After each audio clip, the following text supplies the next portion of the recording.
Your Honor, it was just content, just a prank. I'm not gonna jail over a clip. I'll pay whatever the fine is. Let me out. My whole platform depends on it.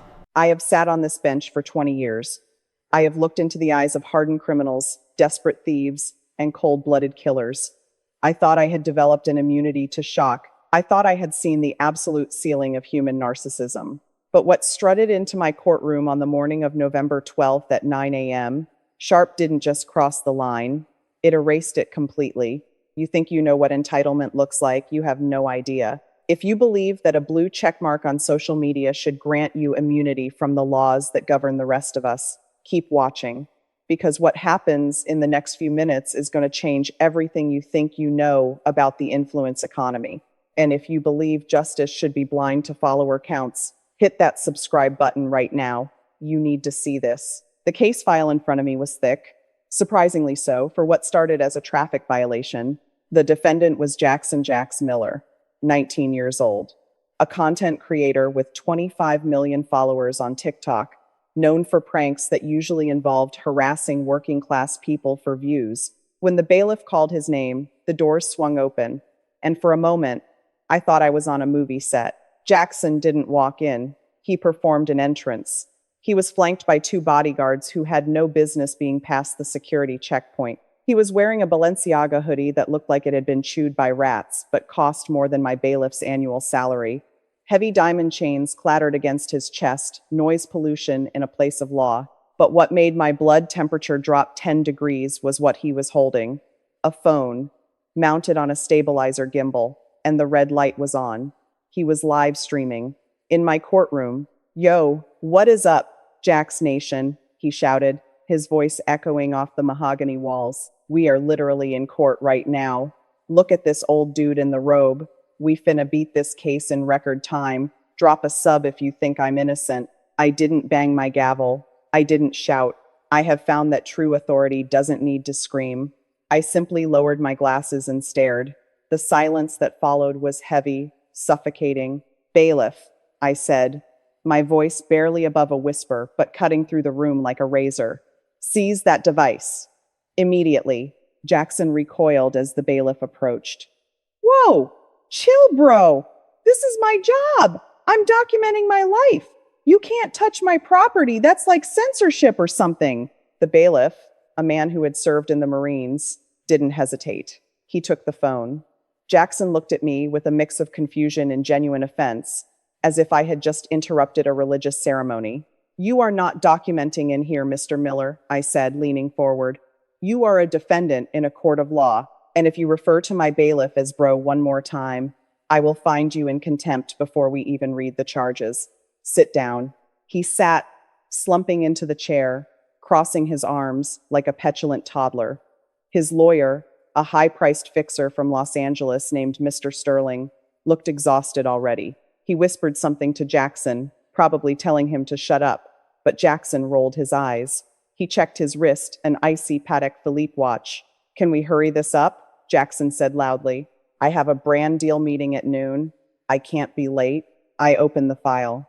Mr. Miller, you are charged with reckless endangerment, disorderly conduct, and battery. The victim is Mr. Arthur Pendleton.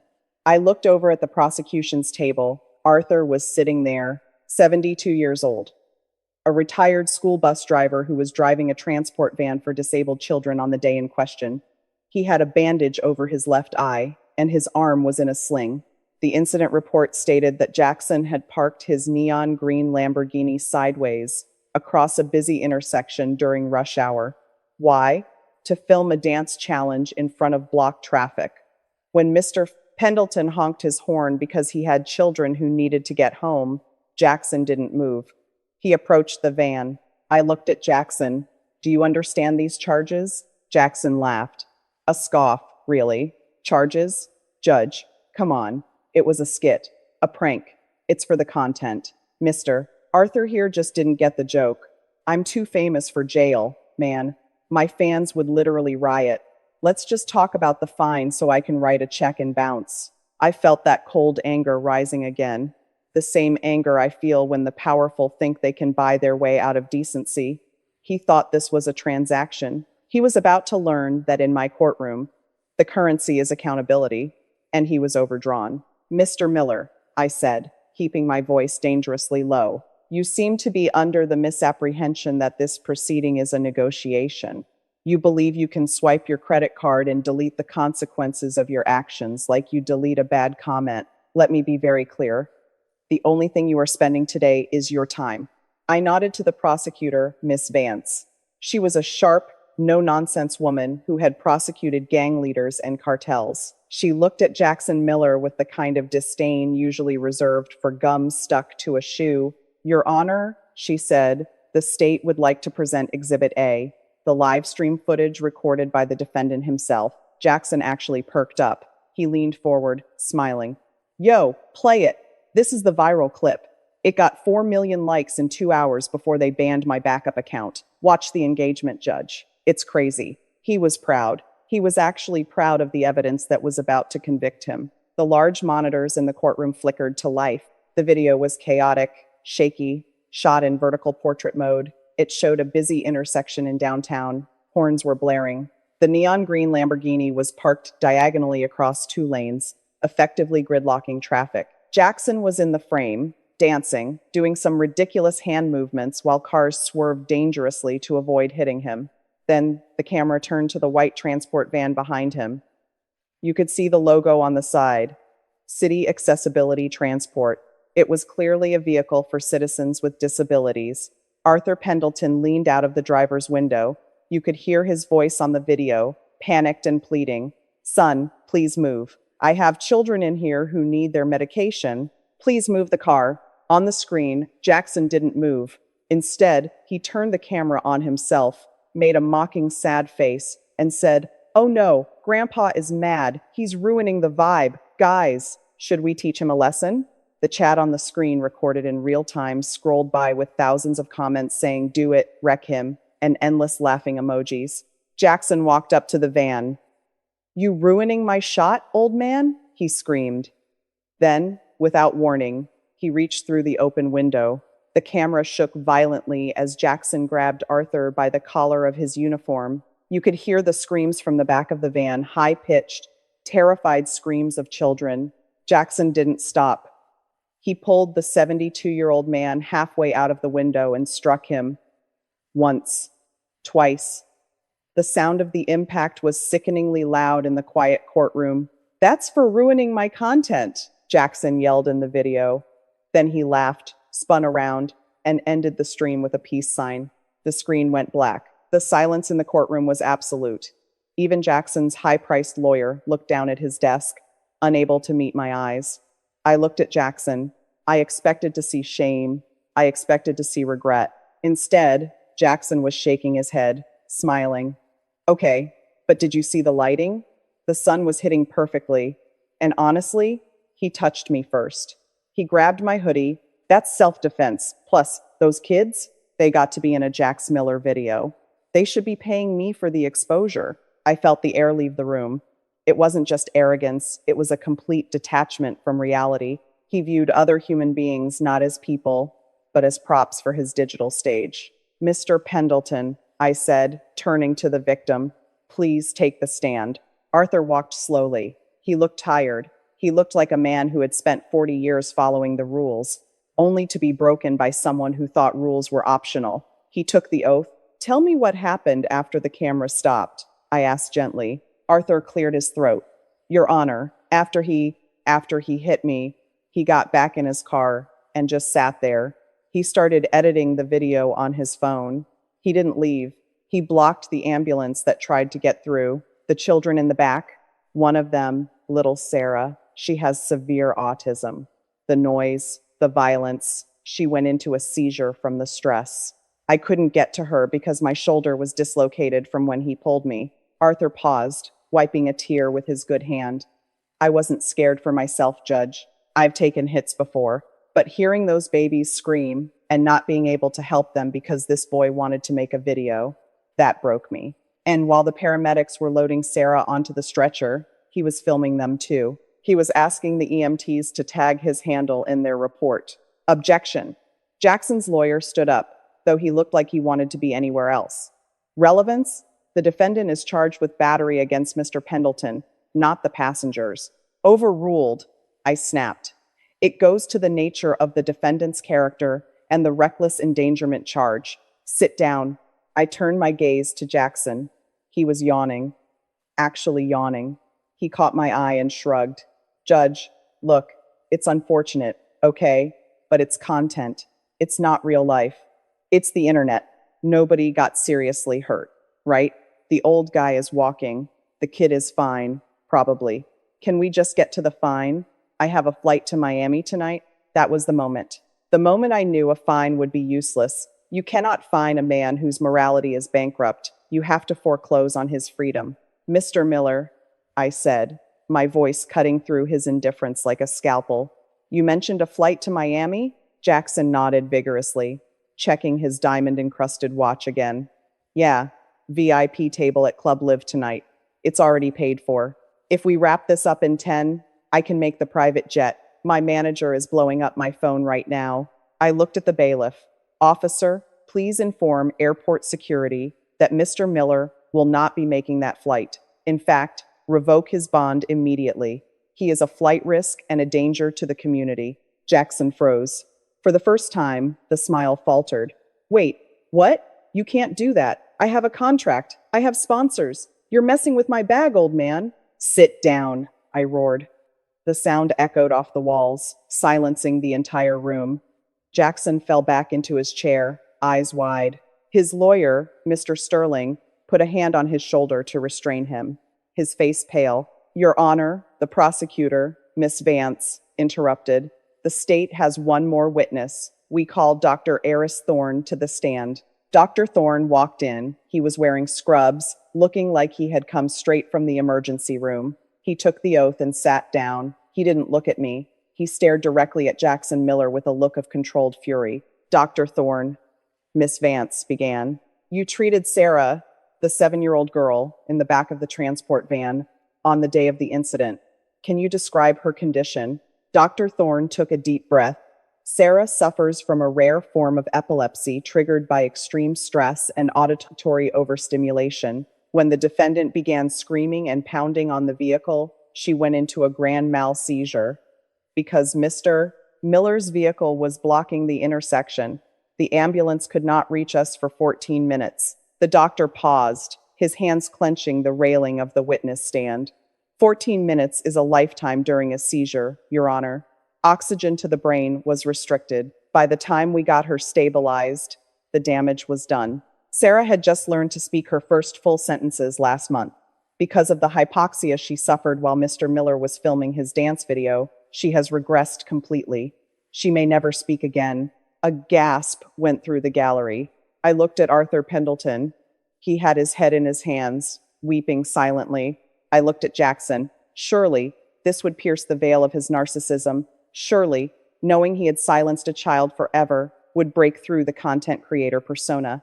Jackson looked at the doctor, then shrugged. Okay, look, that sucks. Really. But how do you know she wouldn't have forgotten how to talk anyway? I mean, she was already sick, right? You can't pin that on me. I didn't touch her. I was outside the van. That's hearsay or something. He turned to his lawyer. Can we sue the doctor for defamation? He's blaming me for her brain thing. That's bad for my brand. I felt a physical revulsion. It was a nausea that started in my stomach and moved to my throat. This wasn't just a lack of empathy. It was a void, a black hole where a human soul should be. Mr. Sterling, I said to the defense attorney, control your client before I have him gagged. Jackson stood up, pushing his lawyer away. No, you stop. You're trying to make me look like a monster for views. I know how this works. You want a viral moment too, Judge. Is that it? You want to be famous like me? He reached into his pocket. I'll fix it, okay? How much? How much for the kid's speech therapy or whatever? 10 grand? 20? I make that in a sleep stream. I'll Venmo her mom right now. Just tell me the number so I can leave. He pulled out a wad of cash, $100 bills, and threw them onto the defense table. There, 5,000 cash right now. Take it. That's more than that bus driver makes in a month. The disrespect was so profound, so absolute, that time seemed to slow down. He thought he could buy forgiveness. He thought the suffering of a child was a transaction fee for his lifestyle. Bailiff, I said, my voice dangerously quiet. Pick up that money. Log it into evidence as an attempted bribery of a public official and an attempt to intimidate a victim. Jackson laughed nervously. It's not a bribe, it's charity. I'm a philanthropist. You are not a philanthropist, Mr. Miller, I said, leaning over the bench. You are a parasite.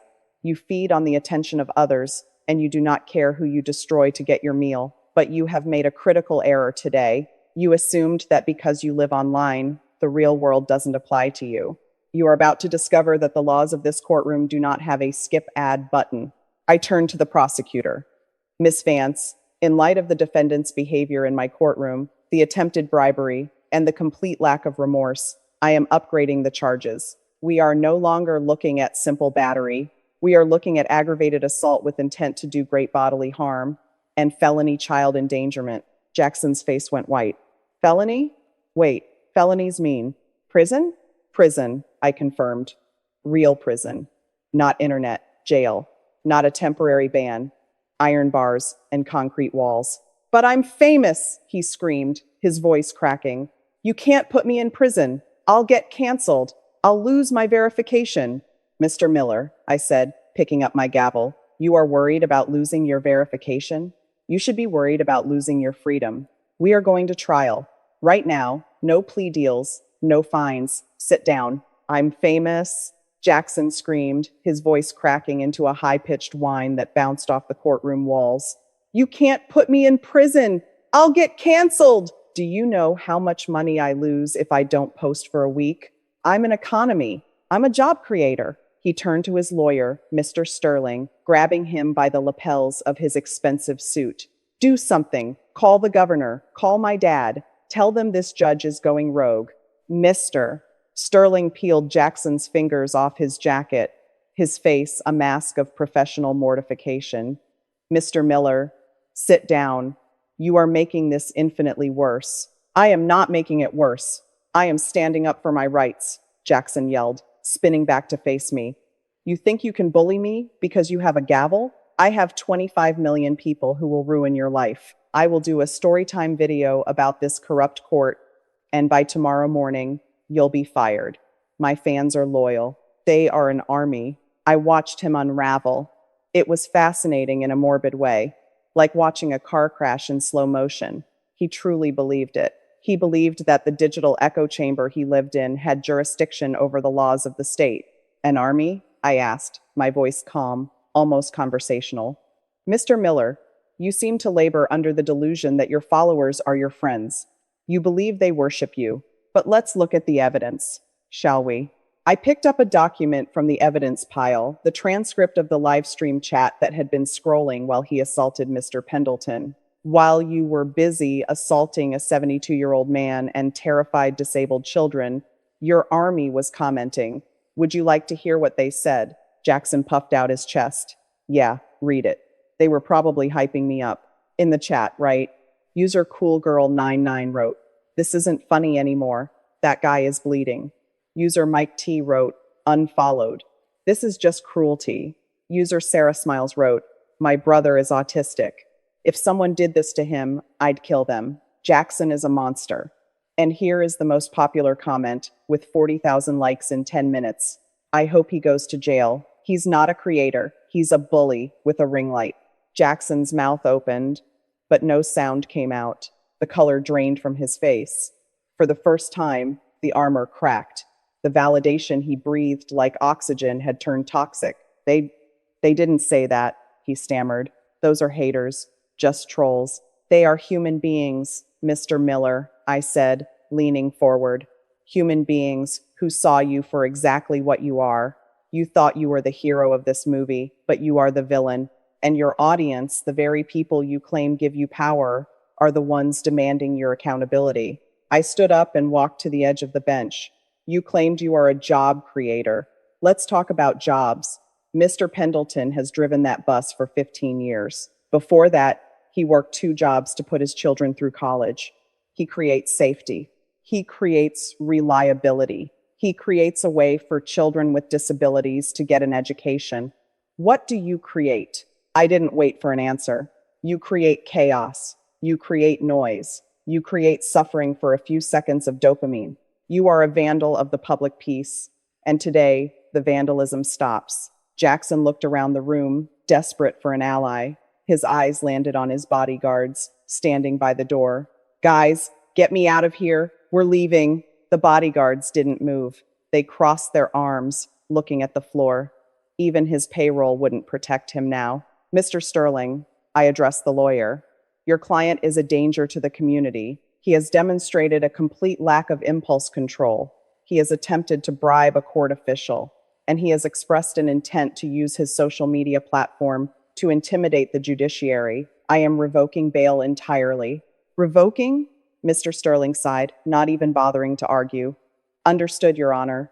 No, Jackson shrieked. He lunged toward the exit, a desperate animalistic scramble. I'm not going to jail. You can't make me. The bailiff moved faster than I had ever seen him move. In 2 steps, he had Jackson pinned against the defense table. The sound of handcuffs clicking shut was the loudest noise in the room. Get off me! Do you know who I am? Jackson screamed, his face pressed against the wood. Yes, I said, sitting back down. You are inmate number 49201, and you are going to be a guest of the county for a very long time until your trial begins. Bailiff, remove him. And make sure he doesn't have a phone in his cell. I wouldn't want him to document his strip search. As they dragged him out, kicking and screaming like a child denied a toy, the reality finally hit him. The doors slammed shut, cutting off his protests. The silence that returned to the courtroom was heavy, but it wasn't over. I looked at Mr. Pendleton. He was weeping softly, his daughter holding his hand. Mr. Pendleton, I said gently, I am sorry you had to witness that display, but please know, this court sees you. We value you. But the day wasn't done. Just as I was about to call a recess, a woman in a sharp business suit burst through the courtroom doors. She looked frantic. She was holding a briefcase and shouting before she even reached the bar. Your Honor, wait. I represent the platform. We have critical information regarding Mr. Miller's account. I narrowed my eyes. Corporate lawyers. They only show up when money is bleeding. And who are you? I am Linda Graves, Chief Legal Officer for the platform, she panted, looking terrified. We just finished a forensic audit of Mr. Miller's account based on this incident. Your Honor, you need to see this. The money, the followers, none of it is real. Linda Graves approached the bench, her heels clicking rapidly against the floor. She placed a stack of documents thick enough to choke a shredder on my desk. Your Honor, she said, her voice trembling but clear. We ran the analytics. We cross-referenced the IPs. Jackson Miller doesn't have 25 million fans. He has about 40,000 real followers. The rest, bots, scripts. Click farms in Eastern Europe and Southeast Asia. A murmur rippled through the gallery. The Jax Nation wasn't an army. It was a computer program. And the money? I asked, flipping through the bank statements she provided. They were a sea of red ink. Overdraft fees, maxed out credit cards, high-interest personal loans. He's broke, Your Honor, Linda confirmed. He pays for the engagement. He rents the cars. He leases the jewelry. The brand deals he talks about, most are fabricated to look successful so he can secure more loans. He is running a Ponzi scheme of influence. And today, when the algorithm flagged his arrest, the whole house of cards collapsed. I sat back, taking off my glasses. The irony was suffocating. He had destroyed a little girl's future and broken an old man's body to impress nobody, to impress lines of code, to feed a delusion. He wasn't a powerful influencer. He was a desperate con artist clinging to a filter. Bailiff, I said, my voice hard, bring the defendant back in. Now. Jackson was dragged back in. He looked disheveled, his hoodie twisted, his eyes wide with panic. He saw the corporate lawyer and froze. Linda, what are you doing here? Tell them who I am. Linda didn't look at him. She looked at me. We have permanently terminated Mr. Miller's accounts across all platforms for violation of our terms of service regarding artificial engagement and criminal conduct. As of 5 minutes ago, Jax Miller does not exist on our servers. Jackson made us sound like a wounded animal. Terminated? You can't. That's my life. That's my equity. Mr. Miller, I interjected, holding up the financial report. You have no equity. You have debt. You have lies. And now you have a felony record. You assaulted Mr. Pendleton not for an audience, but for a ghost. You ruined a child's life for nothing. It's not nothing, Jackson screamed, tears streaming down his face, real tears this time, tears of a narcissist whose mirror had shattered. I'm famous. People know my face. They know your mugshot, I corrected. And soon they will forget even that.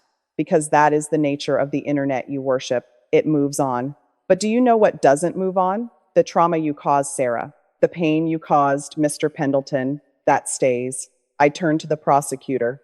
Miss Vance, in light of this financial revelation, I am also freezing any remaining assets Mr. Miller may have to ensure restitution for the victims. The Lamborghini? Seize it. The watch? Seize it. If it's real, sell it. If it's fake, crush it. Jackson slumped to the floor, sobbing. My Lambo, my watch. He was mourning his props while a human being sat a few feet away with a broken arm. It was pathetic. It was the final, undeniable proof that there was nothing inside him worth saving but the lesson he was about to learn. Stand up, I ordered. He didn't move. The bailiff hauled him to his feet. You are going to trial, Mr. Miller. And when a jury of your peers, real people, not bots, sees what you did, I suspect you will be trading your aesthetic for a jumpsuit that fits everyone the same way. As they took him away for the second time, he didn't scream. He just stared at the blank screen of the monitor where his live stream used to be. The red light was off. The show was over. But the justice system wasn't done with him yet. Because while Jackson was being processed, something else was happening outside the courthouse. Something that would turn his viral moment into a global example of what happens when you push the wrong people too far. The courtroom doors opened again. This time, it wasn't a lawyer. It was a group of people. Diverse, angry, holding signs. They weren't fans. They were the people Jackson had pranked in the past, and they had seen the news. They were here to testify. The courtroom doors didn't just open. They were pushed wide by the weight of collective grievance. A dozen people filed in. They weren't holding pitchforks, but they were carrying something far heavier. Dignity that had been stolen for a laugh. Order, I commanded, banging the gavel as the gallery erupted in murmurs. This is a court of law, not a town square. Everyone find a seat or you will be removed. Miss Vance, the prosecutor, looked at the group and then at me. Your Honor, in light of the defendant's claim that his actions were harmless fun, the state requests permission to allow these individuals to provide character statements. They are past victims of Mr. Miller's so-called pranks. They saw the news of his arrest and came here voluntarily. Mr. Sterling, Jackson's lawyer, stood up, wiping sweat from his forehead. Objection. This is highly irregular. These are unvetted witnesses. We haven't had time to prepare.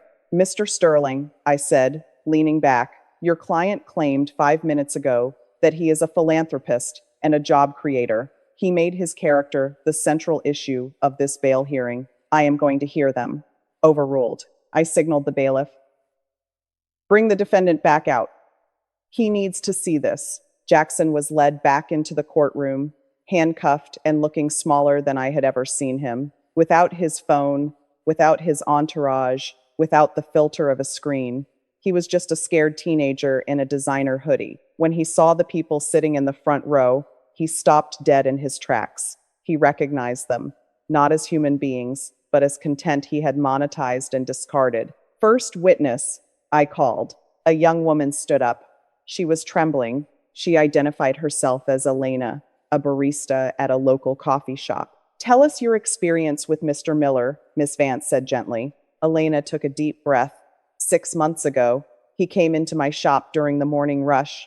He ordered 20 frappuccinos. When I finished making them, it took me 30 minutes. He said it was a prank and that he didn't want them. Then he took the tray and threw it at me. She pointed a shaking finger at Jackson. He threw scalding coffee and ice all over me. I had second-degree burns on my chest. But that wasn't the worst part. He edited the video to make it look like I threw the drinks at him because he was famous. His followers, they doxed me. They called the shop demanding I be fired. And I was. I lost my job, my health insurance, everything. Because he wanted a viral moment. Jackson stared at the table. I paid the manager, he mumbled. I gave them $500. Did you pay for her burns? Did you pay for her reputation? He didn't answer. Next up was a man in his 50s, wearing a hardware store uniform. His name was Robert. He came in with an air horn, Robert said, his voice flat with anger. He crept up behind me while I was cutting glass for a customer. He blew the horn right in my ear. I jumped. My hand slipped. Robert held up his right hand. 2 fingers were missing. The courtroom gasped. Even Mr. Sterling looked away, unable to defend the indefensible. I can't work construction anymore, Robert said, staring directly at Jackson. I can't play guitar for my grandkids. You laughed. You pointed the camera at my bleeding hand and asked if it hurt. You posted it with a caption that said Boomer Reflexes Test Failed. I felt a coldness settle in my chest that was entirely different from anger. It was horror. This wasn't mischief. This was predation. Jackson Miller was a predator who hunted the vulnerable for sport, disguising his cruelty as comedy. Mr. Miller, I said, my voice low and dangerous. Look at him. Look at Robert's hand. Jackson refused to look up. He was shaking his head, muttering, "It was just a prank. It was just a prank. It was assault," I corrected. "It was mayhem, and you profited from it." Miss Vance stood up. "Your Honor, we have 8 more people here. A homeless man he fed toothpaste-filled Oreos. A delivery driver whose bike he stole and threw into the river. A librarian he sprayed with fire extinguisher foam. The pattern is clear. Jackson Miller does not see people. He sees props. And if he is released on bail, he will do it again, because he knows no other way to exist." I looked at the weeping influencers, the broken victims, the shattered lives left in the wake of this one boy's ego. The internet had created a monster, fed him likes, clothed him in algorithms, and unleashed him on the world. "Mr. Sterling," I said to the defense, "do you have any defense for this?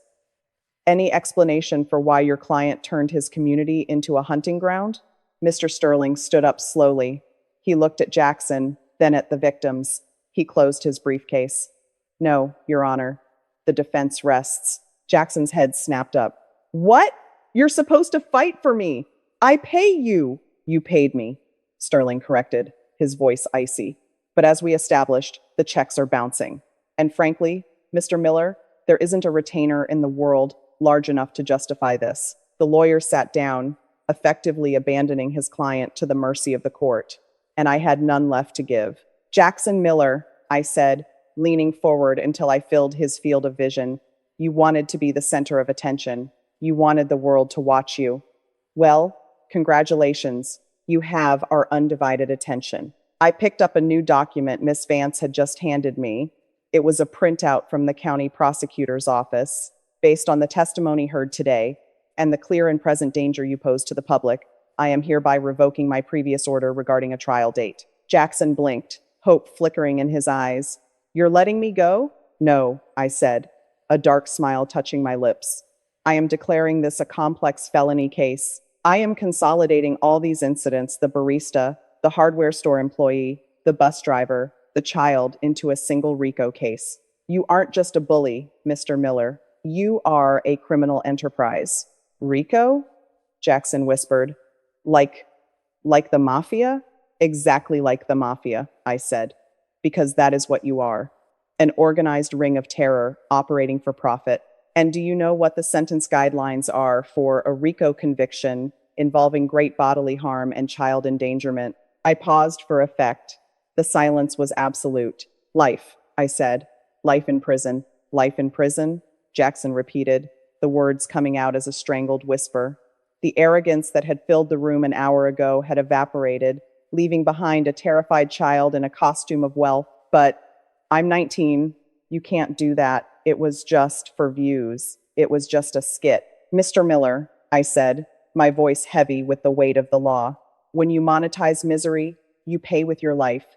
You built an empire on the suffering of others. You organized cameramen, editors, and script writers to commit assault and battery for profit. That is the definition of racketeering. You turned cruelty into a business model, and today we are shutting down the factory.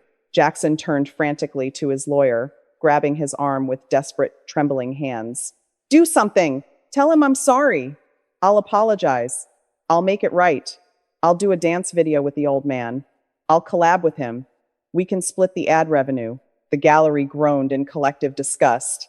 Even facing life imprisonment, his brain was so thoroughly rewired by the internet that he could only think in terms of collabs and monetization. He was incapable of understanding human connection. He only understood transactions. Mr. Sterling, I addressed his lawyer, my voice cutting through the noise. Your client is offering a collab to the man he beat. I suggest you explain the gravity of his situation before I hold him in contempt again for insulting the dignity of this court. Sterling leaned down, his face grim. Jackson, shut up. Listen to me. This isn't a negotiation. They are seizing your assets. The RICO charges are sticking. And I just got a text from your father's legal team. Jackson's eyes lit up. My dad? Is he coming? Is he bringing the checkbook? Sterling shook his head slowly. No, Jackson. Your parents have issued a press release. They are formally distancing themselves from your actions to protect the family estate. They are claiming you are an estranged adult. They aren't coming. My parents? Jackson looked at the back of the room. It was empty. No family, no friends, just the victims he had tormented, watching him with stone-cold eyes. They aren't coming, I said, leaning over the bench, because unlike your followers, they know who you really are, and they are ashamed. I saw the light go out in his eyes. It was the narcissistic collapse. The main character energy vanished, replaced by the crushing reality of a lonely, frightened boy. He slumped forward, his forehead hitting the defense table with a dull thud. Snot and tears ran down his face, dripping onto the expensive wood. Please, he sobbed, his voice muffled. I don't want to die in jail. I'm scared. I'm just a kid. I didn't know it would be like this. You didn't know? I asked, picking up the file of the barista. When Elena screamed in pain from the scalding coffee, you didn't know? When Sarah seized in the back of that van, you didn't know? Or did you just not care because the camera was rolling and the numbers were going up? I stood up, adjusting my robe. I am setting a sentencing hearing for tomorrow morning at 9 a.m. sharp. We will determine the final duration of your incarceration then. In the meantime, you will be remanded to the maximum security wing of the county jail. Maximum security? Jackson wailed, lifting his head. Put me in protective custody? I'm famous. They'll kill me in general population. They hate me. Perhaps, I said coldly. Or perhaps they just want to be part of your next video. You wanted to be known, Mr. Miller? You wanted everyone to know your face? Well, congratulations. You are the most famous person in cell block D. Bailiff, take him away. As the bailiff grabbed him, Jackson's legs gave way. He couldn't even walk. He had to be dragged, the toes of his $2,000 sneakers scraping uselessly across the floor, leaving black scuff marks on the tile. His screams of, I'm sorry, echoed down the hallway long after the doors slammed shut. I turned to the gallery, to Arthur Pendleton, to Elena, to Robert. Go home. Rest. Today, the monster has been caged. Tomorrow, we decide how long we keep the key. But as the courtroom cleared, one person remained. A young girl, maybe 16, holding a phone up in the back row. She had been live streaming the proceedings illegally. You! I pointed a finger like a weapon. Come here. She froze, eyes wide. She walked up to the bar, terrified. I'm just a fan, Your Honor. I wanted to support Jax. Look at your screen, I ordered. Read the comments. What are they saying about your hero now? She looked down, her thumb scrolling. Her face fell. What do they say? I demanded. They say, she stammered. They say, finally. They say, thank you, Judge. They say, Jackson who? Exactly, I said, gathering my files. Jackson who? Court is adjourned. The sun that streamed into my courtroom the next morning didn't bring warmth. It brought clarity. The gallery was full, but the chaotic energy of the live stream era was gone. In its place was the solemn gravity of Judgment Day. Jackson Miller sat at the defense table. The neon green Lamborghini was gone. The diamond chains were gone. The arrogance was gone. He wore the standard issue orange jumpsuit of the county jail. It didn't fit him. Nothing about this reality fit the fantasy he had constructed. He looked small, pale, and utterly defeated. I didn't waste time. I didn't let him perform. I simply opened the file. Mr. Miller, please stand. He stood, his legs shaking so violently, the chains around his ankles rattled, a stark contrast to the jewelry he used to wear. Over the last 24 hours, I have reviewed the extent of your enterprise. I have looked at the medical reports of Sarah, the child who may never speak again because you needed a thumbnail. I have looked at the x-rays of Mr. Pendleton's shoulder. I have looked at the burns on Elena's chest. You called this content. The law calls it depravity.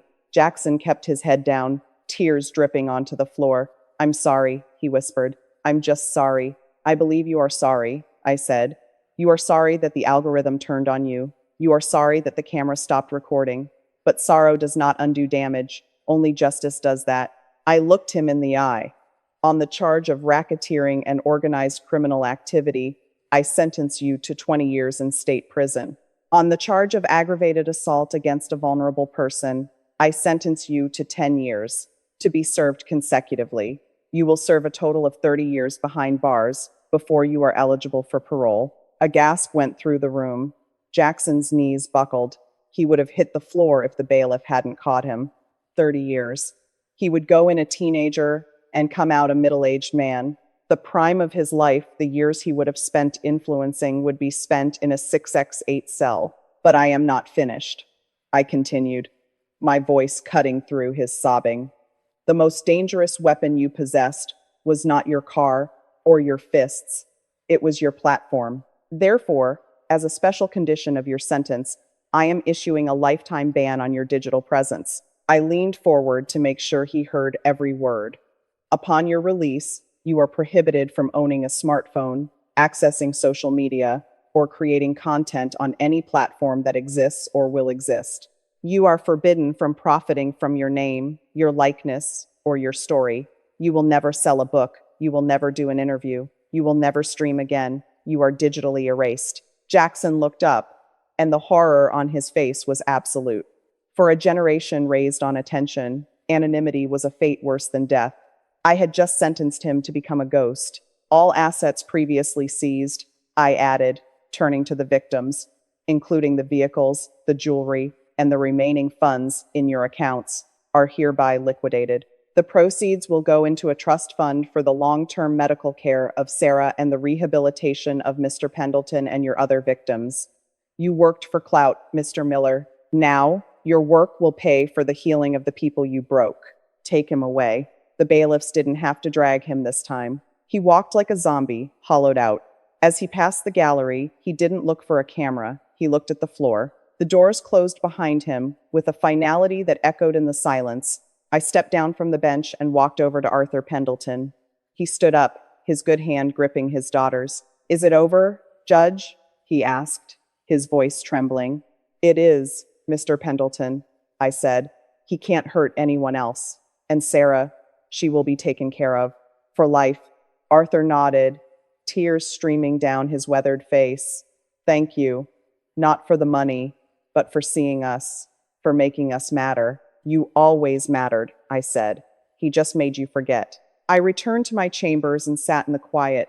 I thought about the millions of Jackson Millers out there, holding phones like weapons, desperate for validation, willing to crush anything to get it. I thought about the culture we have created where notoriety is currency and kindness is a weakness. Jackson Miller thought he was too famous for jail. He thought the rules of the real world didn't apply to the digital aristocracy. He was wrong. In the end, gravity always wins. The higher you climb on a ladder of lies, the harder you hit the concrete. Justice is not a skit. It is not a prank. It is the bedrock that keeps us from devouring each other for entertainment. Today, we proved that no matter how many followers you have, you are still subject to the moral laws of humanity. If this story resonated with you, if you believe that character matters more than clout, share this video. Let it be a reminder that true influence isn't about how many people watch you.